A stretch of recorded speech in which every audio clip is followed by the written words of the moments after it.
अगला topic very most important है, तो इसको समझने की कोशिश कीजिएगा।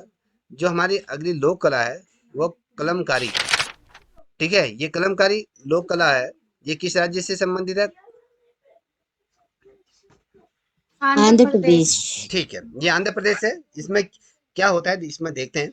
देखिए, जब हम कलमकारी क्या है, एक प्रकार से हाथ से चित्रित या ब्लॉक मुद्रित सूती वस्त्र पर इसे किया जाता है। अब ये ब्लॉक मुद्रित, ये समझते हो इसका मतलब क्या होता है? कोई मुझे बताएगा इसका मतलब क्या है? ब्लॉक मुद्रित। सर ये जो ब्लॉक प्रिंटिंग जो ये छापे होते हैं उन वस्त्र में किए जाते हैं, आपने छापा कहीं जो पर ये लकड़ी में। हाँ, बिल्कुल सही जा जी, रही हो। देखिए, आप जो कह रही हैं बिल्कुल मैं सही। मिली थी। आपने जहां पर भी, जब मेले होते हैं, मेले में आपने मेहंदी वाला बैठा रहता है ठप्पे उसके पास, मेहंदी के डिजाइन, हाँ वो जो ठप्पे वाले होते हैं ना, देखे हैं? सर उन देखे हैं। ये उन्हीं से प्रयोग किए जाती, इस आर्ट को उसी से किया जाता है। सूती के कपड़े में आज अगर आप देखोगे जितने भी आपकी साड़ियाँ आती हैं, तो वो बेसिकली जो पहले हाथ से बनाई जाती थी, वो ठप्पों के आधार पर आपकी जो चादरें आती हैं, वो भी इसी कलमकारी के एक रूप आपके घर में भी देखने को मिलेगा। सभी के पास ये कलमकारी से रिलेटेड, ये चाहे आपकी चादरें हैं, अनुपम चादरें, अगर ये कलमकारी आधारित जो चादरें लोगे तो वो बहुत महंगी आती हैं, क्योंकि पूरी हाथ से वो बनाई जाती हैं। तो आप अगर देखोगे राजस्थान की तरफ हो गया, या फिर जैसलमेर हो गया, फिर आपके उत्तर प्रदेश या फिर मेरठ के तरफ ये ज़्यादातर मिल जाती हैं। आंध्र प्रदेश ये तो है ही। इन्फाल ईरान और साथ ही भारत के आंध्र प्रदेश राज्य से ये उसका उदय हुआ। क्वेश्चन क्या पूछा जाता है कि जो कलमकारी लोक कला का उदय कहाँ से माना जाता है? तो इसका जो उदय माना जाता है वो ईरान से माना जाता है। याद रखना, इरफान और ईरान और साथ ही भारत के अंतर्गत ये राज्यों से इसका उदित माना जाता है। बेसिकली अगर देखोगे जो ये ठप्पे वाली जो कला थी, तो ये आपकी ईरान से आई थी। ये बताइए, मुगल जो बाबर था वो कहाँ से आए थे? मुगल किस प्रदेश से आए थे? ईरान से ही आए थे ना? तो मुगल जी काल में सर। ही आप देखोगे तो जो ठप्पे वाली जो प्रथा थी, जो कलमकारी जो प्रथा थी, ये मुगलों के समय से ये प्रचलित ये प्रथा रही है, क्योंकि ईरान से ही मुगलों के द्वारा इसको भारत लाया गया था। तो आज अगर हम देखते हैं, कोई क्वेश्चन बनता है कि कलमकारी जो लोक कला है वो किस राज्य से संबंधित है, तो आपने यहाँ पर देखा कि ये उत्तर प्रदेश, नहीं सॉरी, आंध्र प्रदेश से ये है। अब कलमकारी में केवल प्राकृतिक रंगों का प्रयोग किया जाता है, इसमें दो ही चरण शामिल होते हैं। 13 चरण इसमें शामिल होते हैं। याद रखना कि क्वेश्चन का भी क्या पूछा जाता है कि कलमकारी लोक कला के अंतर्गत किन रंगों का प्रयोग किया जाता है, तो आपको एक क्वेश्चन यहाँ पर बना है कि प्राकृतिक रंगों का प्रयोग किया जाता है। दूसरा क्वेश्चन ये बनता है कि कलमकारी लोक कला के अंतर्गत कितने चरण इसके अंतर्गत सम्मिलित होते हैं, तो उसमें 13 चरण इसमें 13 तरीके से पैटर्न में ये इसको बनाया जाता है। याद रखिए। अब यहाँ पर देखिए, डिजाइन की रूपरेखा बनाने के लिए कलाकार एक नुकीली बांस या खजूर की छड़ी का प्रयोग यहाँ पर करते हैं। अब देखिए, खजूर की जो सर ये 23 है हाँ, 23 है। ना? इसे ये 13 है। 13, सॉरी, 23, 23। ठीक है, जी इसको सर। देख लीजिए। ये 23 चरण इसमें सम्मिलित होते हैं, तो अलग अलग इसमें खांचे बने रहते हैं, अलग अलग तरीके से इसमें डिजाइन होते हैं। कहने का मतलब है, इसमें अगर हम 23 चरणों की अगर जब बात कर रहे हैं, तो 23 चरण क्या होंगे कि 23 अलग अलग डिजाइन इसमें सम्मिलित किए जाते हैं, तो अलग अलग डिजाइनों को अलग अलग रूप में इसको बनाया जाता है। तो इसमें अगर हम देखें, तो ये जो डिजाइन की जो रूपरेखा बनाने के लिए जो कलाकार क्या करता है, एक नुकीली, ये बांस की, जो आपने अगर बचपन में अगर आपने बांस से संबंधी अगर पेन का यूज किया होगा, तो तब पता होगा आपको, ये खजूर की जो छड़ी होती है उसका भी यहाँ पर प्रयोग करते हैं।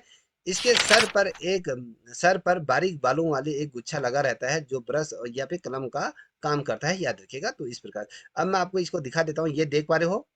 ये दिख रही है आपको, ये खजूर की छड़ी? जी सर। तो मैं आपको यहाँ पर इस प्रकार से जी दिखा भी रहा सर। हूँ कि प्रत्यक्ष तौर पे देखिए, जो ये छड़ी होती है, तो इसके आगे से एक ये बधा रहता है, जिसमें आप जैसे इंक डाल दिए, तो इंक इससे क्या होगा, जैसे कोई रुई जैसे धागा इसमें रेशम का डोर जैसे बांध दे, तो उसमें क्या होता है, आपका कलर रहता है, तो बार बार वो कलर को नीचे की तरफ वो बहता रहता है। जैसे कि ये महिला ये कर रही है, तो उसमें ये तमाम चीजें उकेरती रहती हैं। ये कलम है जिसे हम कलमकारी कह रहे हैं। अब इसमें हम ठप्पा भी देखेंगे, तो आगे आगे हम चलेंगे, उस पर चर्चा करेंगे।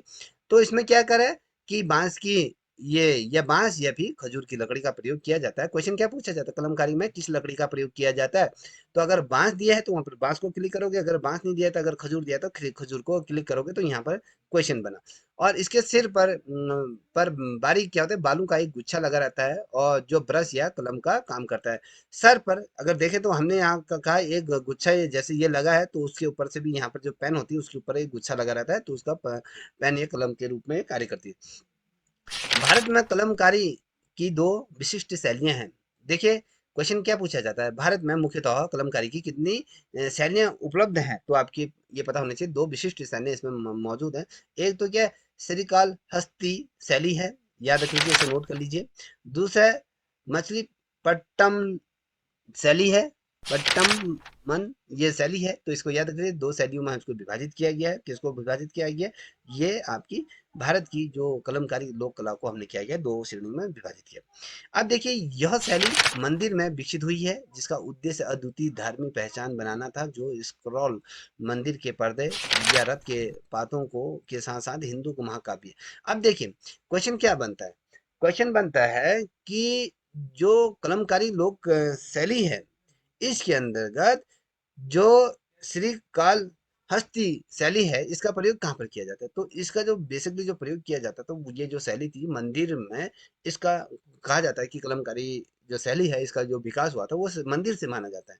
ठीक है, और मंदिर से जब माना जाता है तो इसका अद्वितीय मतलब बहुत शानदार तरीके से, जिसकी हम कोई कल्पना नहीं कर सकते ऐसी ये आर्ट, और इसमें धर्म की पहचान कहीं ना कहीं इस आर्ट के माध्यम से अपने धर्म का प्रतीक चिन्हों के रूप में या अन्य माध्यमों में हम इसका प्रयोग कर सकते हैं। इसको धार्मिक चिन्ह बनाना या पहचान बनाना होता है। जो स्क्रॉल ये मंदिर के जो पर्दे होते हैं उनकी उसमें भी भगवानों की आकृतियां सजाना होता है। और रथ के पाताओं को, अगर जो रथ में जो लगे हुए जो चीजें होती हैं, तो उनमें हिंदू के जो महाकाव्य होते हैं, जैसे उनके देवी देवी देवताओं का चित्रांकन उसके किया जाए। जैसे आपको अगर यहाँ पर देख पा रहे होगे, रामायण हो गया, महाभारत हो गया, पुराणों से लिए गए देवी देवताओं के चित्रों को इसमें चित्रांकन किया जाता है, जिसमें आपके जो रथ के पताकाओं में इसमें क्या किया जाए, उनको चित्रांकन किया जाता है। जैसे पताकाओं का मतलब, जैसे आपके रथ के ऊपर से एक तिरंगा झंडा लगा रहता है, जिसमें आपने देखा होगा किसी न किसी भगवान की क्या आकृति उसमें उकेरी रहती है। तो इस प्रकार से आपके घरों में जब नौ संवत्सर आता है तो उसमें एक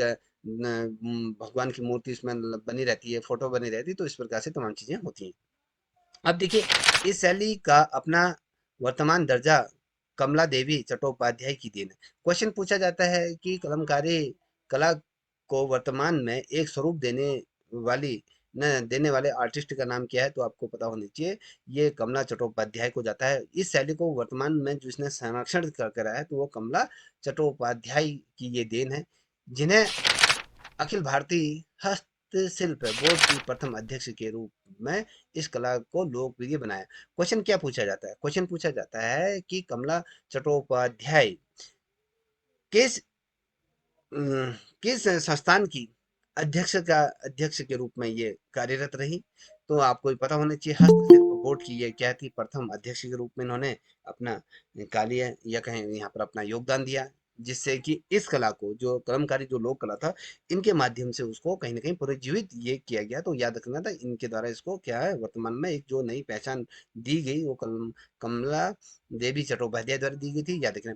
आप यहाँ पर देख पा रहे होगे, ये जो है निब, जो ये कलम है, जैसे खजूर की लकड़ी या फिर हमने जो ये होती है, तो यहाँ पर देख पा रहे होगे, इसके आगे से एक वो लगा रखा है, एक गुच्छा जैसा लगा रखा है। इसमें अगर हम कलर डालेंगे तो ये निब के माध्यम से, जो इसकी तीखी नोक होती है, इससे नीचे को ये, इसको आप प्रेस करते रहोगे तो यहाँ से नीचे को ये बहता रहता है। तो इस वजह से ये आर्ट की जाती है। तो जितना भी आप यहाँ पर देख पा रहे हो, सिर्फ हाथ से ये बनाई गई ये चित्रकारी होती है। ठीक है, अब यहाँ पर देखते हैं, इसको देखने के समझने की कोशिश कीजिएगा। भारत एक ऐसा देश है जहां पर आपको असंख्य अनगिनत ऐसी वस्तुएं देखने को मिल जाएंगी जो आपको आश्चर्य में डाल देंगी। तो बेसिकली क्योंकि हमारे जो देश है, अलग अलग धर्म संप्रदाय के यहाँ पर लोग रहते हैं, तो हमें यहाँ पर अलग अलग संस्कृति, अलग अलग क्या देखने, परंपराएं, उनकी लोग संस्कृति का हमें झलक देखने को मिलती हैं। तो परंपरागत जो चीज़ों से हमारा जो रिश्ता काफ़ी पुराना रहा है, आप अगर देखोगे तो हमारा जो रिश्ता रहा है लोक कला से संबंधित, हम बात करते हैं कि आपके प्रागैतिहासिक काल, नवपाषाण काल की जब हम बात करते हैं तो वहाँ पर जिस प्रकार से गुफा चित्रों में इनका जो प्रयोग किया गया था, तो हमारा तो रिश्ता बहुत ज़्यादा पुराना है। जब से मनुष्य की उत्पत्ति मानी जाती है, तब से लोक कलाओं का भी जन्म माना जाता है। यह हमें पीढ़ी दर पीढ़ी ये विरासत में मिलती रही। अगर आप देखोगे तो कहीं न कहीं ये हस्तांतरण ये होते रहे। जैसे हमने उत्तराखंड की अपन जब हमने पढ़ा था शानदार तरीके से, तो उसमें हमने देखा था कि माता-पिता अपने बच्चों को सिखाती हैं, फैमिली के मेंबर के द्वारा सिखाया जाता है, जो दूसरे पीढ़ी में वो हस्तांतरण की जाती है। तो बेसिकली ज़्यादा चीज़ें जो लोक कलाएँ के अंतर्गत जो लोक कलाओं को जो संपादित करती हैं, वो वहाँ की महिलाओं द्वारा उसको किया जाता है। ऐसा कोई प्रांत या समुदाय नहीं है जहाँ आपको कुछ अनोखा या अनूठा नहीं मिलेगा। देखिए, अगर हम राजस्थान की तरफ चले जाए तो वहाँ हमें वहाँ की लोक कला, वहाँ संस्कृति, वहाँ की खान पान, वहाँ का पहनावा हमें अलग देखना। अगर कोई उत्तराखंड की तरफ आते हैं तो उत्तराखंड में हमारी देवभूमि जब हम कहते हैं तो यहाँ की संस्कृति, यहाँ की विरासत, यहाँ का खान-पान, यहाँ के लोग, यहाँ के जो समुदाय हैं, यहाँ के जो जनजातियाँ हैं, उनका कुछ अलग ही हमें स्वरूप देखने को मिलता है। अगर आप कश्मीर में चले जाओगे तो कश्मीर की अलग सी ये संस्कृति देखने को मिले। अगर हम बात करेंगे पंजाब की बात करते हैं तो पंजाब में हमें आपके गिद्दा देखने को मिलता है। वहाँ पर जिस प्रकार से चीज़ें बनाई जाती हैं तो वहाँ की संस्कृति अलग हमें देखने को मिलती है। हमें वहाँ की संस्कृति का दीदार होता है। तो कहने का मतलब है, ये जो हमारा देश है संपूर्ण विविधताओं से भरा हुआ ये देश है। ठीक है, अलग अलग किस्म की यहाँ पर क्या हीरे हैं जिसे अपनी चमक ये एक चमक है। देखिए, कहने का मतलब हीरे इसलिए नाम दिया गया है क्योंकि जो हमने लोक कलाओं को जिस रूप में इसको देखा है, वो कहे किसी हीरे से उसकी कीमत कम नहीं है। तो ये हीरे की तरह से हम रहते हैं तो अपनी ये चमक इसकी होती है। अपना एक इतिहास है। आज हम आपको बता दें कि एक ऐसी ही लोक कला है जो काफ़ी प्रचलित है और जितनी ही पारंपरिक भी है। यह बात बताते चल रही है कि कलमकारी की जिसमें आपको कला का मेहनत और अद्भुत तकनीक का कहीं न कहीं समन्वय देखने को मिलेगा। तो ये चीज़ मैंने इसलिए डाली है जिससे कि हम थोड़ा समझ पाएँ कि लोक कलाएँ क्या होती हैं। आप यहाँ पर देख पा रहे होंगे, ये जो है खजूर की ये लकड़ी है। आप यहाँ पर देख पा रहे होंगे खजूर की लकड़ी है। यहाँ पर यहाँ पर इसके आगे से वो देख पा रहे होंगे, ये अपने अंगूठे को बड़ा सी जोर से प्रेस करता हुआ आपको फील हो रहा होगा कि इसने जोर से इसको पकड़ा है। तो यहाँ पर इसमें जो लगी हुई स्याही है वो क्या करती है, एक पैटर्न बनाते हुए चलती है। याद रखना, इसमें कितने पैटर्न बनाए जाते हैं बताइए? 23। 23 पैटर्न इसमें बनाए जाते हैं। तो याद रखना, तो किस प्रकार से चीजें होती हैं। अब देखिए, यहाँ पर देख पा रहे हो, कलमकारी सूती कपड़े पर की जाती है। इसको याद रखना, कभी क्वेश्चन पूछा जाता है कि कलमकारी के लिए कौन सा धरातल सबसे ज्यादा उपयुक्त माना जाता है, तो वो आपके सूती का वस्त्र पर ये जो किया जाता है, तो ये सबसे महत्वपूर्ण माना जाता है। इस कला में हाथों हाथों से सूती के कपड़े पर अनेक प्रकार की आकृतियां उकेरी जाती हैं। इसी कारण इसे हस्तकला या की सूची में रखा गया। हस्तकला की सूची में कौन सी लोक कला को रखा गया, क्वेश्चन बनता है तो आपको पता होना चाहिए। कलमकारी लोक कला को हस्त शिल्प कला की सूची में रखा गया है क्योंकि हमने यहाँ पर बात करी थी। ये इसलिए की गई थी। यहाँ पर एक आपने नाम सुना होगा, कमला चट्टोपाध्याय की देन थी, जिसे यहाँ पर कह रहा है अखिल भारतीय हस्तशिल्प बोर्ड के प्रथम अध्यक्षता। तो इन्होंने कहीं ना कहीं इसको एक सम्मान या कहे एक फ्रेम इनके द्वारा से दिया गया। अब देखो, यहाँ पर आप देख पा रहे होगे, यह कला प्राचीन आंध्र प्रदेश से है। ये कला का जो संबंध है आंध्र प्रदेश से है, पर पूरे देश में ये विख्यात है। याद रखिएगा, मुख्यतः दो प्रांत है, शहर ऐसे हैं जहाँ कलमकारी की जाती है। अब देखिए, दो जगहों की हम बात कर रहे हैं। तो ये हमने कहा कि श्रीकला हस्तित ये है और मछलीपुरम, ये दो जगह हैं। दो जगह आंध्र प्रदेश में ये हैं। आपको याद रखना है, दो जगहों पर ये आपका क्या की जाती है, हस्त जो शिल्प के आधार पर हस्तशिल्प के अंतर्गत जो कलमकारी की जाती है, तो ये दो स्थान है। यहाँ आपको हर व्यक्ति एक ऐसा मिलेगा जो कलमकारी का हुनर अपने हाथों में समेटा रखा है। अगर आप इन दो क्षेत्रों में अगर जाओगे आंध्र प्रदेश के अंतर्गत, तो यहाँ पर दोनों क्षेत्रों के अंतर्गत कोई ना कोई दूसरा व्यक्ति आपको इस कला से जुड़ा हुआ मिल जाएगा। आज तो हम जो भी लोक कला के अंतर्गत जो फाइन आर्ट या जो ड्राइंग से अलग डिग्रियां ले रहे हैं, तो वो भी इस कार्य को करने में निपुण हैं। देखिए, इन दोनों जगहों पर होने वाली कलमकारी फर्श पर बस इतना से है कि इसकी श्री कला हस्ती में कलमकारी हाथों से होती है। देखिए, जो ये श्री कला हस्ती की जब हम बात करते हैं तो ये इसमें क्या किया जाता है, जो कलमकारी की जाती है इसमें हाथ से की जाती है। याद रखना अलग अलग चीजें हैं, बेसिकली याद रखना कहाँ पर क्या चीजें, इसमें हाथ से की जा रही। और अगर हम मछलीपुरम की बात करें तो यहाँ पर ब्लॉक या ठप्पे के साथ की जाती है। दो चीज, क्वेश्चन आपको क्या बनता है, आपके यहाँ पर क्वेश्चन आएगा कि भैया कि मछलीपुरम में किस चीज से कला को, कलाकृति या कहें उसको उकेरा जाता है। ये उसमें पूछा जाता है कि आम की लकड़ी या फिर खजूर की लकड़ी, या फिर आपको पूछा जाता है ब्लॉक या ठप्पे या इनमें से कोई नहीं। तो अगर आपने इसे विस्तार से पढ़ा है तो आप तुरंत ही इसका आंसर दे दोगे कि इसमें ठप्पों के द्वारा इसमें की जाए। यह कला मुगल समय में दीवारों पर सुंदर बनाने के काम आती थी, याद रखना।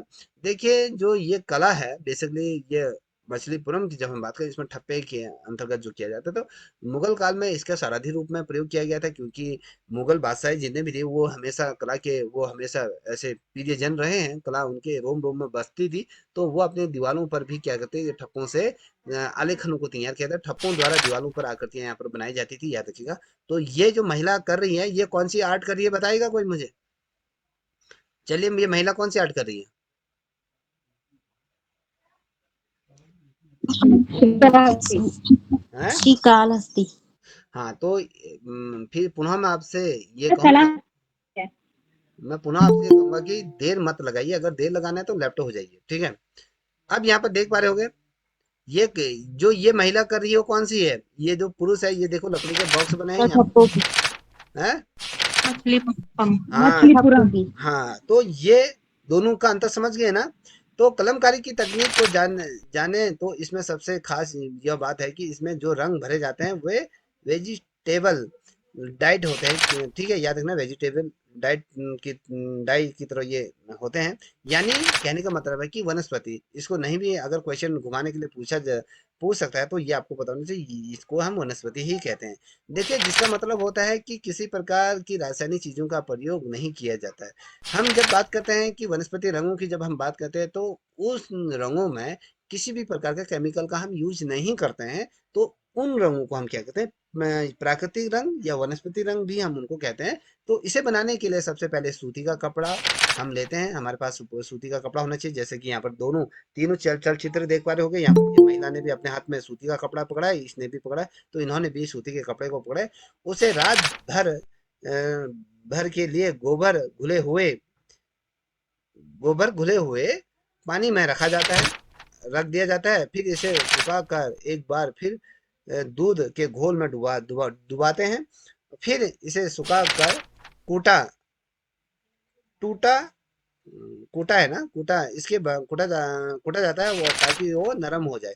तो ये जो पट्टे, जो ये ठप्पे से जो मीनाकारी कलाम की जो हम बात कर रहे हैं, इसकी विधि बड़ी न्यारी है। देख पा रहे होगे कि इसको हम क्या करते हैं, पहले हम सूती का कपड़ा लेंगे, फिर रात भर गोबर के घोल में हम उसको भिगोएंगे, फिर उसको उसमें पानी रख दिया जाता है, फिर उसको हम सुबह क्या होगा, फिर उसके दूसरे दिन हम उसको सुखाएंगे, फिर उसको क्या करेंगे, फिर पानी के जो दूध के एक बार फिर हम उसको क्या करेंगे, दूध के जो दूध का जो घोल होता है उसमें डुबाएंगे, जिससे कि कपड़े में क्या होता है, नरमी आ जाती है। तो फिर उसको सुखा के फिर कूटा जाता है, फिर जाके उसमें क्या होता है, उसे नरम हो जाता है, तो उसमें फिर इस प्रकार के ठप्पों से किया गया जाता है, चित्रांकन किया जाता है। अब यहाँ पर देख पा रहे हो इसके बाद गुड़ के घोल की खमीर उस पर डाली जाती है, फिर किसी पेड़ की बारीक लकड़ी से उस पर रेखाएं खींची जाती हैं। अब देखिए कितनी बारीक चीजें हैं, इतने मैंने तो पहले दफे पढ़ रहा हूँ इन चीजों को। तो क्या किया जाता है, उस पर क्या जाती लकड़ी से बारीक रेखाएं खींची जाती है, जिसके ऊपर अलग अलग पैटर्न बनाए जाते हैं। उसके बाद उसमें रंग भर दिया जाता है। तो ये यहाँ पर आप देख पा रहे होगे, यहाँ पर जो महिला कर रही है, जो यहाँ पर ये दो पुरुष आप देख पा रहे हो, इस प्रकार से की जाए। जिस पर जिस भाग पर रंग लगाना होता है तो उसे पहले से ही फिटकरी लगा कर रख दी जाती है, और उस पर आकर्षण बनाने के लिए विभिन्न चीजों का इस्तेमाल किया जाता है। जैसे पेड़ की छाल हो गया, फूल पत्तियां होंगी, बीज हो गया, और इस प्रकार सक्षम दर्शन करने के लिए दर्शन होते हैं, करने हैं। तो उसमें किसी भी सरकारी हस्तकला केंद्र में जाकर आप इसे देख सकते हैं, अगर आप इनको देखना है। तो जो ये ठप्पे हैं तो इस प्रकार देखिए, इसकी विधि बड़ी ही न्यारी विधि है। तो आप देख पा रहे हो किस प्रकार से हम सोचते हैं कि हमारे सामने अगर इस प्रकार का कपड़ा आता है, हम तो उसके पीछे जो मेहनत होती है हम उसके बारे में हम अनभिज्ञ होते हैं। तो ये कलमकारी की ये चीजें हैं, ये आपके सामने मैंने ये रख दी। देखिए यहाँ पर ठप्पा लगा रही हैं, दो प्रकार से चीजें यहाँ पर हाथ हाथ से कर रही हैं, तो इसको देखिए, मछलीपुरम अलग चीज़ है। श्री कलाहस्ती अगर हम बात करें तो हाथ से जो निर्मित किया जाता है तो उसका ये प्रयोग किया जाता है। तो 2 तरीके से आर्ट आपके सामने मैंने रख दिए हैं। तो ये कहीं न कहीं हमारी संस्कृति और हमारी विरासत के ये क्या है, प्रतीक के रूप में हम इसको जानते हैं, जो आज भी इसको किया जाता है। ये आंध्र प्रदेश की है। तो मुझे लगता है कि ये वाला टॉपिक भी आप सभी के क्लियर हो गया होगा।